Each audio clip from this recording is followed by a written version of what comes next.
चर्चा हो रही है एक बार फिर से अहिर रेजिमेंट वाले गगन यादव की। चर्चा हो रही है उनकी पत्नी ऋचा यादव की। चर्चा में इसलिए क्योंकि वो हो गए हैं गिरफ्तार और मामला है इटावा कांड में हिंसा भड़काने की। तो आज चर्चा में बात करेंगे गगन यादव और उनकी पत्नी की, और क्या हुआ है, क्या पूरा मामला है, वो समझाएंगे। गगन यादव नाम शायद आपने पहले सुना हो।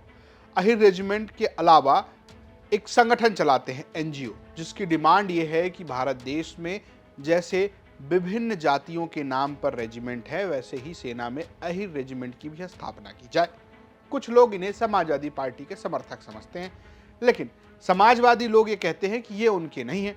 अखिलेश यादव बिना नाम लिए इनकार कर चुके हैं और ये कह चुके हैं कि इनके पीछे तो भारतीय जनता पार्टी का हाथ है। अब इन गगन यादव को मेरठ से गिरफ्तार किया गया। बीती रात करीब 1 बजे उनको उनके घर से मवाना से पुलिस ने उठाया और इसके बाद इटावा पुलिस ने बताया कि जो गिरफ्तारी हुई है वो इटावा कांड के लिए हुई है। इटावा कांड क्या है? इटावा के दादरपुर में जून के महीने में घटना घटी थी। घटना ये थी कि 2 यादव कथावाचक और उनका एक दलित सहयोगी इटावा के दादरपुर गांव में कथा वाचन कर रहे थे।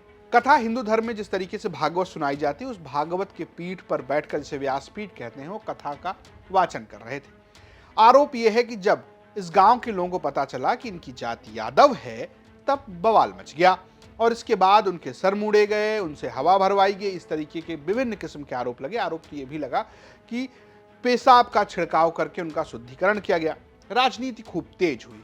एक तरफ अखिलेश यादव ने इन सभी कथावाचकों को अपने मुख्यालय बुलाया, प्रेस कॉन्फ्रेंस की, उन्हें सम्मानित किया और मदद की बात कही, और दूसरी तरफ जो है गगन यादव ने एक नई किस्म की राजनीति। गगन यादव ने एक पोस्ट किया कि इटावा चलना है, जुट जाओ साथियों, अब जो बात है वो बात की जाएगी। एक भड़काऊ किस्म का, कथित भड़काऊ किस्म का पोस्ट किया, और इस पोस्ट के बाद हुआ ये कि गगन यादव को आगरा में पुलिस ने नजरबंद कर लिया।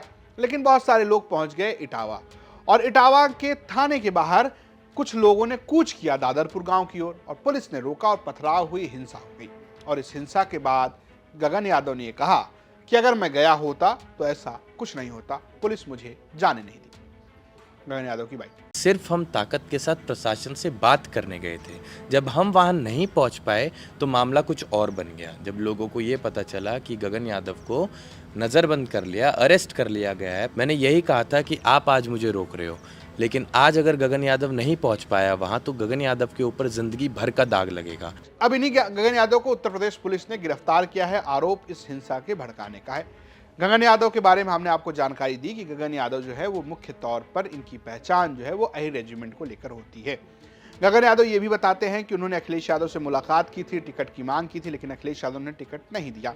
उनकी कुछ तस्वीरें अखिलेश यादव के साथ सोशल मीडिया पर उपलब्ध हैं। हालांकि कुछ वीडियोज उनके ऐसे भी वायरल होते हैं जैसे कि वो मैनपुरी में अखिलेश यादव को ही चुनौती देते नजर आ रहे हैं। इसके अलावा बीते दिनों ऐसा भी हुआ कि मैनपुरी में उनके ऊपर मुलायम सिंह यादव के अपमान का आरोप भी लगा और समाजवादी पार्टी के लोगों के साथ उनकी बहस भी हुई, जिसके बाद गगन यादव ने एक वीडियो जारी किया था और कहा था कि मैं मुलायम सिंह यादव का अपमान कैसे कर सकता हूं। सोशल मीडिया पर अभी भी गगन यादव अखिलेश यादव के पक्ष में तारीफ करते नजर आते हैं। लेकिन इटावा कांड के बाद अखिलेश यादव ने बिना कोई नाम लिए निकार दिया था कि गगन यादव का समाजवादी पार्टी से कोई संबंध नहीं, उनके पास समाजवादी पार्टी की कोई सदस्यता भी नहीं। ये बात यूपी तक के इंटरव्यू में गगन यादव ने बताई थी। इसके अलावा गगन यादव जो है वो अपने संगठन के तहत कभी हरियाणा में, कभी उत्तर प्रदेश में, कभी नोएडा में, तमाम जगहों पर यादवों के मुद्दे उठाते नजर आते हैं और उनकी इच्छा ये है कि वो चुनाव लड़े। लेकिन इस बीच पुलिस ने उनको गिरफ्तार कर लिया है। इस गिरफ्तारी के बाद एक और चर्चा शुरू हुई उनकी पत्नी की। जी हाँ, गगन यादव के सोशल मीडिया साइट से एक पोस्ट किया गया जिस पर उनकी पत्नी ऋचा यादव ने मुख्यमंत्री योगी आदित्यनाथ, अखिलेश यादव जो समाजवादी पार्टी के राष्ट्रीय अध्यक्ष हैं, और राहुल गांधी जो नेता प्रतिपक्ष हैं, उनसे एक अपील की। कल रात करीब 1 बजे गगन यादव को उनके घर से स्थानीय पुलिस और इटावा पुलिस ने गिरफ्तार कर लिया, बिना किसी जानकारी दिए कहां लेकर जा रहे हैं उन्हें अभी तक प्रशासन द्वारा कोई जानकारी प्राप्त नहीं हुई। बिना किसी गलती के गिरफ्तार किया गया, बिना किसी अरेस्ट वारंट के। क्या यही इंसाफ है एक सामाजिक व्यक्ति के लिए जो हमेशा दूसरों की लड़ाई लड़ता आया हो? अगर ये इंसाफ है तो दुनिया में कोई भी कभी भी किसी लड़ाई लड़ने का काम नहीं करेगा। कृपया जल्द इंसाफ करिए, नहीं तो तमाम लोगों का विश्वास उठ जाएगा इस प्रशासनिक व्यवस्था से। इस पोस्ट के लगभग 3 दिन पहले ही गगन यादव ने करवा चौथ के मौके पर अपनी पत्नी के साथ कुछ तस्वीरें भी शेयर की थी। जब आप गगन ऋचा यादव करके इंस्टाग्राम पे सर्च करेंगे तो तमाम तस्वीरें नजर आती हैं जिसमें ये दोनों एक साथ नजर आते हैं। कुछ साल पहले इन दोनों की शादी हुई है और अब ऐसा लग रहा है कि गगन यादव की जो कानूनी लड़ाई है वो उनकी पत्नी ही लड़ने जा रही है। मेरठ में जो उनका घर है वहां पर सिर्फ अभी इस वक्त उनकी बूढ़ी माँ मौजूद है और कोई मौजूद नहीं है।